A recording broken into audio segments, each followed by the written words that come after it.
विदाई के आंसू। भाविका ने जब आंखें खोली तो उसके बगल में एक गिफ्ट बॉक्स रखा था जिस पर लिखा था शादी की 25वीं वर्षगांठ की बधाई संगिनी। उस बॉक्स को खोले बिना ही भाविका अपने जीवन के 25 साल पीछे चली गई, जब उसने अपना MBA पूरा किया था और वह अपने सपनों की एक अलग ही दुनिया में रहती थी। भाविका को लव मैरिज करनी थी, उसे कभी अरेंज मैरिज करनी ही नहीं थी। इसका सबसे बड़ा कारण था परिवार। उसका मानना था कि अरेंज मैरिज में परिवार हमेशा दोनों के बीच में आ जाता है, इसलिए उसने और उसके दोस्तों ने तय किया था कि ढंग का लड़का मिलते ही हम सब लव मैरिज करेंगे। भाविका के सोच के हिसाब से कुछ नहीं हुआ। उसने कुछ लड़कों को डेट तो किया, लेकिन बात नहीं बनी। आखिरकार माँ पापा का मन रखने के लिए ही उसे उनके मनपसंद लड़के से शादी करनी ही पड़ी। इस तरह से लव मैरिज करने वाली भाविका की अरेंज मैरिज हो गई। शादी के बाद जब भाविका की विदाई हुई थी तो वह गाड़ी में बैठने के बाद बहुत रो रही थी। उसकी आंखों का काजल आंसुओं के साथ बह रहा था। तभी चेहरे के सामने एक सफ़ेद रुमाल आता है जो किसी और ने नहीं बल्कि उसके पति ने उसकी तरफ बढ़ाया था। रुमाल लेकर भाविका ने आंसू पूछे, आंखों से बहा काजल उस सफ़ेद रुमाल पर लग गया।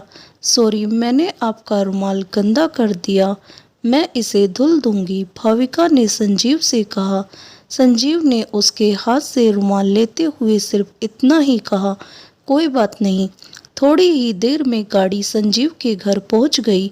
भाविका को अब उनका ही सामना करना था जिनके कारण वह अरेंज मैरिज नहीं करना चाहती थी। दरवाजे पर परिवार के सभी सदस्य आरती की थाली लिए नई दुल्हन का इंतजार कर रहे थे। भाविका का स्वागत सभी ने धूमधाम से किया। गृह प्रवेश के बाद शादी की बची हुई रस्मों को जल्द ही खत्म किया गया। भाविका की सास ने अपनी बेटी से कहा, भाभी को उनके कमरे में ले जा, आराम करने दे, बहुत बहुत थक गई है। रागिनी तुरंत उठी और भाविका को उसके कमरे में ले गई। भाभी, आप यहाँ आराम करिए, कुछ भी ज़रूरत हो तो मुझे बुला लेना। भारी लहंगे और जेवरों को उतारने के बाद भाविका फ्रेश होकर सो गई।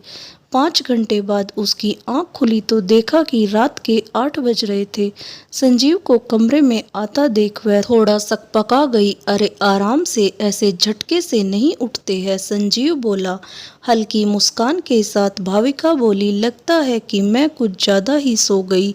तभी दरवाजे पर दस्तक के साथ भाविका की सास अंदर आते हुए बोली, नहीं बेटी, शादी की थकान है, चंद घंटों की नींद से थोड़ा जाएगी। लो, खाना खा लो और उसके बाद फिर से सो जाना। जब भाविका ने खाने की प्लेट देखी तो उसकी आंखों में आंसू आ गए। प्लेट में उसकी पसंदीदा मटर मशरूम की सब्जी, रोटी और मेवे की खीर थी। मम्मी जी, आपको कैसे पता कि ये मेरा पसंदीदा खाना है? भाविका ने अपनी सास से पूछा। इतने में रागिनी पानी की बोतल लाते हुए बोली, परिवार में सबको एक दूसरे की पसंद पता है भाभी, इसलिए आपके आने से पहले ही आपके जानने वाले लोगों के साथ बातचीत करके भैया और मम्मी ने आप पर पूरी PhD कर ली है। अब आपको कुछ बताने की ज़रूरत नहीं है, हमें सब पता है कि आपको क्या पसंद है और क्या नहीं। रागिनी की ये बातें सुनकर भाविका ने अपनी सास का हाथ चूम लिया। थैंक यू मम्मी, मुझे इस परिवार में अपना एक अलग दर्जा देने के लिए। उस दिन से भाविका के मन में परिवार को लेकर रहने वाला डर कहीं दूर चला गया। उसने परिवार को अपना माना और परिवार ने उसे अपनाया। इस तरह से हंसी खुशी रहते हुए भाविका और संजीव की शादी को आज 25 साल पूरे हो चुके थे। भाविका ने अपने अतीत से वर्तमान में आते हुए उस गिफ्ट बॉक्स को खोला तो देखा उसमें काजल लगा हुआ वही सफ़ेद रुमाल था जिससे भाविका ने अपने विदाई के आंसू पोंछे थे।